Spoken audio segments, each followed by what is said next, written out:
మాజీ ముఖ్యమంత్రి కేసీఆర్ కీలక వ్యాఖ్యలు చేశారు. పంచాయతీ ఎన్నికల వేళ కేసీఆర్ పార్టీ నేతలతో సమావేశమయ్యారు. రెండేళ్ల కాంగ్రెస్ పాలనపైన స్పందించారు. కాలం ఎప్పుడూ ఒకేలా ఉండదని చెప్పిన కేసీఆర్ కష్టాలు వచ్చిన సమయంలో వేరవ్వకూడదని సూచించారు. మళ్ళీ మన ప్రభుత్వమే వస్తుందని, ఇందులో ఎలాంటి అనుమానం అవసరం లేదని ధీమా వ్యక్తం చేశారు. మాజీ సీఎం కేసీఆర్ చేసిన వ్యాఖ్యలు ఇప్పుడు ఆసక్తికరంగా మారుతున్నాయి. కేసీఆర్ దత్తత తీసుకున్న ఆయన ప్రాతినిధ్యం వహిస్తున్న గజ్వేల్ అసెంబ్లీ నియోజకవర్గ పరిధిలోని ఎర్రవల్లి, నర్సన్నపేట గ్రామాలలో ఏకగ్రీవంగా ఎన్నికైన సర్పంచ్లు, వార్డు సభ్యులు కేసీఆర్ను కలిశారు. మళ్ళీ మన ప్రభుత్వమే వస్తుందని ధీమా వ్యక్తం చేశారు.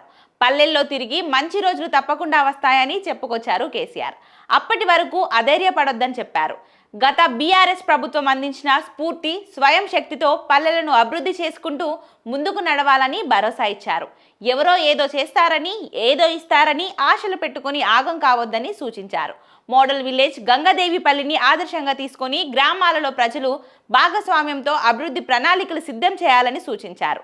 తాము అందించిన ప్రోత్సాహం, గ్రామీణాభివృద్ధికి అమలు చేసిన పథకాలు, పల్లె ప్రగతికి అందించిన ఆర్థిక సహకారం తెలంగాణ పంచాయతీరాజ్ వ్యవస్థ బలోపేతానికి తోడ్పాటు అందించాయన్నారు. అలాగే వచ్చే అసెంబ్లీ సమావేశాలకు హాజరుపైన చర్చ జరిగినట్లు తెలుస్తుంది.